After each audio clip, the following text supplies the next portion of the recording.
ഒരു 12 വർഷം മുമ്പ് ഇതുപോലൊരു ഹോസ്പിറ്റലിൽ മോളുണ്ടാവാനുള്ള കാത്തിരിപ്പിലായിരുന്നു എല്ലാവരും.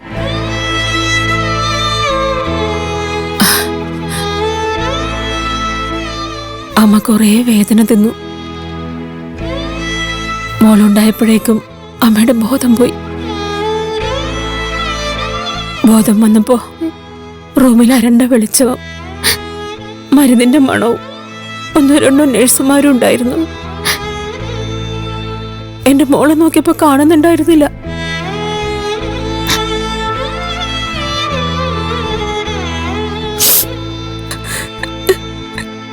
എന്റെ കുഞ്ഞെവിടെയെന്ന് ചോദിച്ച് ഞാൻ ചാടി എഴുന്നേറ്റു. അപ്പോഴത്തെ അമ്മയുടെ ഭാവം അലർച്ചയൊക്കെ കണ്ട് നഴ്സുമാര് പേടിച്ചുപോയി. എന്റെ പൊന്നിനെ കുളിപ്പിച്ചു കൊണ്ടുവരാൻ പോയതായിരുന്നു നഴ്സുമാര്. അമ്മ വിചാരിച്ചത് എന്റെ പൊന്നിന് എന്തോ പറ്റിയെന്നാ.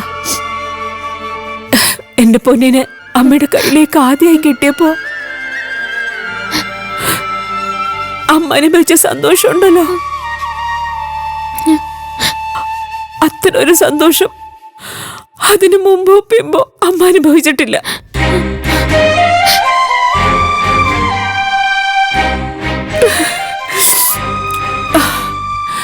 അതൊക്കെ അമ്മ ഓർത്തുപോയത്.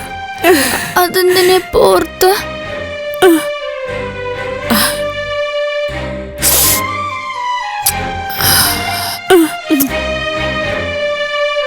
അമ്മയുടെ കയ്യിൽ നിന്ന് അമ്മയുടെ പൊന്നിനെ ആരും പിടിച്ചോണ്ട് പോകാൻ പറ്റില്ലെന്ന് അമ്മ പറയുക.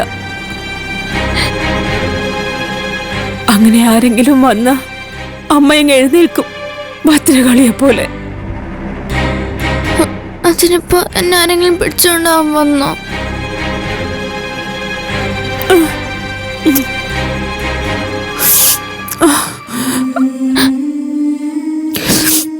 ഇല്ല, അമ്മ വെറുതെ ആലോചിച്ചതാ. നമുക്ക് പനിയുണ്ടോ? ഇല്ല. എന്താ?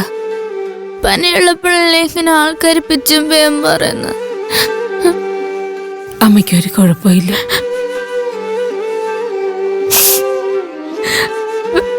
പിന്നെന്തിനാ അമ്മ ഇങ്ങനെ കരയുന്ന?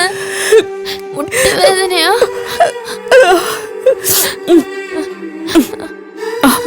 മോള് തടവോ? മോൾ ആശുപത്രിയിൽ നിന്ന് വന്നിട്ട് കുഴമ്പിട്ട് തടവി തരാം കേട്ടോ. മോളെ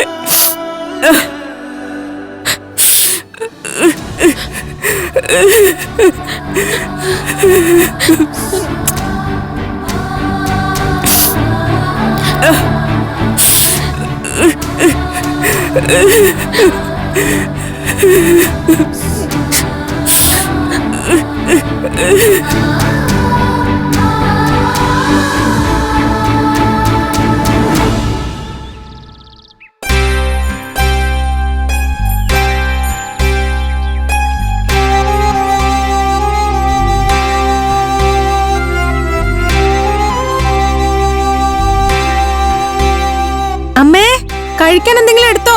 ഒരു ആന തിന്നാനുള്ള വിശപ്പുണ്ട്. അച്ഛമ്മേ,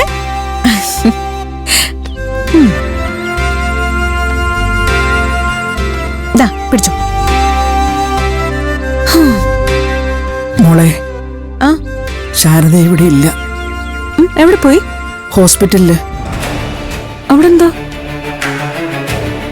നീളമോള് സ്കൂളിൽ തലയുറ്റി വീണു. വിവരം അറിയാൻ ശാരദയും ഗംഗയും കാവേരിയും കൂടെ അങ്ങോട്ട് പോയിരിക്കുക. തല ചുറ്റി വീണെന്നോ? എന്നിട്ട് എന്ത് പറ്റി അച്ഛമ്മേ? അവരിതുവരെ വിളിച്ചില്ലടി. ഞാൻ വിളിച്ചപ്പോഴൊക്കെ തിരിച്ചു വിളിക്കാമെന്നും പറഞ്ഞ് കട്ട് ചെയ്തു.